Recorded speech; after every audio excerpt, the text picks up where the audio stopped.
د امنیت شورا له لوري په غزه کې د عاجل اوربند د مسودې د تصویب په اړه د افغانستان اسلامي امارت د بهرنیو چارو وزارت اعلامیه. د افغانستان اسلامي امارت د بهرنیو چارو وزارت د ملګرو ملتونو امنیت شورا له لوري په غزه کې د عاجل اوربند د مسودې د تصویب هرکلی کوي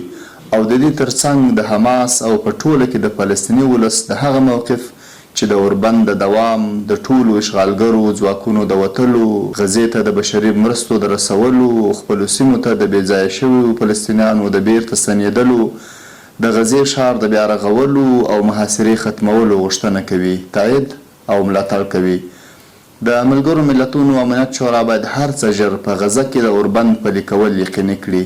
او د روان بحران مخه ونیسي. په عین حال کې د افغانستان اسلامي امارت د ملګرو ملتونو پر امنیت شورا او بانفوذو هیوادونو غږ کوي چې